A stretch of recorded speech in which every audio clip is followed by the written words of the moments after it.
Sud Radio refait sa déco avec Maison Créative. Sandrine Debruyne. Bonjour Sandrine. Bonjour Laurence. Directrice de la rédaction de Maison Créative. Alors ce matin, on parle salle de bain. La salle de bain idéale, je ne sais pas si ça existe. Comment la voyez-vous C'est surtout pour les tendances 2024 salle de bain. Okay. On la voudrait lumineuse, on la voudrait saine, spectaculaire, organisée, ultra déco et surtout la plus réconfortante possible. On a dormi une petite heure de moins. Ça pique. Je pense qu'on l'a bien senti ce matin. Alors il faut que le réveil soit plutôt efficace. Le passage par la salle de bain peut quand même un petit peu nous y aider, je pense. Alors, grâce à la complicité des architectes, souvent les salles de bain des hôtels nous ont donné des idées, des envies qu'on peut tester en plus sur place. Donc c'est plutôt sympa. Il y a juste un pas de l'audace, je dirais, à l'association des couleurs et des matières que l'on peut trouver.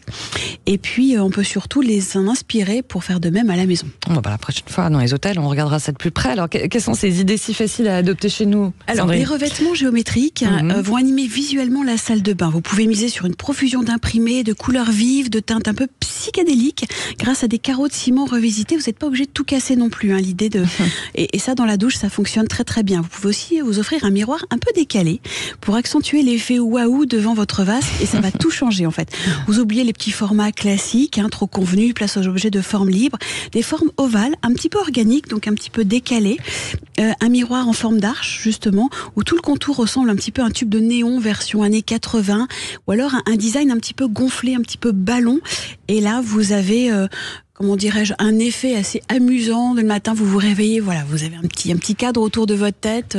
C'est plutôt sympa. Et puis toujours dans l'idée de ne rien casser, mais d'ajouter une petite touche déco.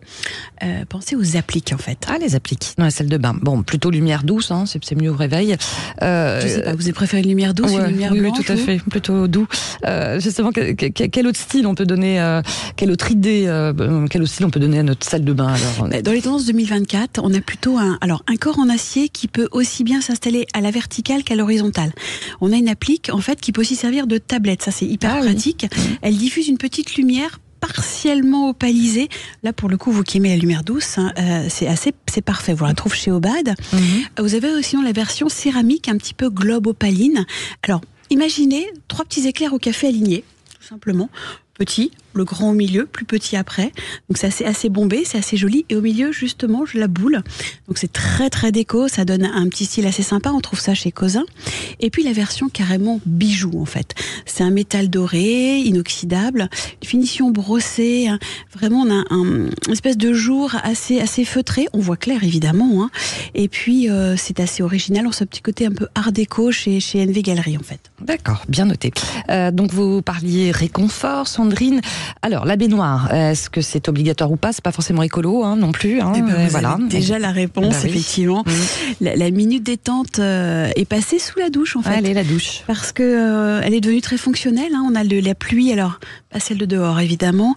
On a une pluie très douce, on a une pluie qui peut être sportive, on a une pluie qui peut être hydromassante en fait. C'est grâce vraiment à ces pommeaux de douche.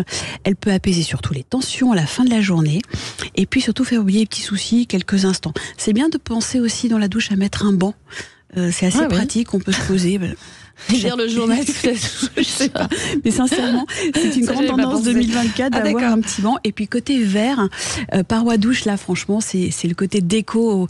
Alors, on a le verre dépoli, on peut avoir une sérigraphie dessus. On peut même avoir l'effet vitrail. C'est vachement joli, en fait. On a des petites tigettes noires, on a des carreaux colorés un peu décalés. Ça, c'est la grande tendance, en fait. Moi, je repensais au banc.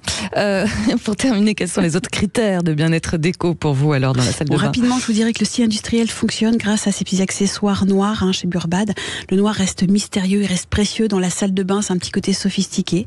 On a aussi le côté pragmatique, un point essentiel avec l'ergonomie des rangements. Pensez rangement, c'est vrai que rien doit traîner quand même dans la salle de bain, c'est plutôt pratique.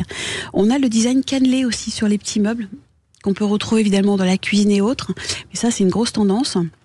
Alors chez Jacob Donafont, nos amis préfèrent faire le mur avec une collection de panneaux style très facile à poser. L'effet marbré, mais ça va aussi jusque ça déborde de la salle de bain, ça peut aller dans le couloir, dans la chambre, c'est assez sympa. Et puis des accessoires assortis avec des précisions, on va dire, pour un agencement plutôt sophistiqué. Ce côté un petit peu la salle de bain, c'est un petit refuge aussi assez, on va dire, émotionnel. Donc on a des petites touches de doré, on a des petites patères assez sympas. Voilà, on va me soigner jusqu'à la poignée du tiroir. Il faut vraiment que la salle de bain en 2024 ce soit un petit sas de décompression, aussi bien en début de journée qu'en fin de journée. Et ben voilà, on y pensera, et tous ces conseils et bien d'autres encore dans le nouveau numéro de Maison Créative qui est en kiosque, voilà, et sur bien sûr les réseaux sociaux de Sud Radio. Merci beaucoup ma chère Sandrine, et je penserai au petit banc sous ma douche.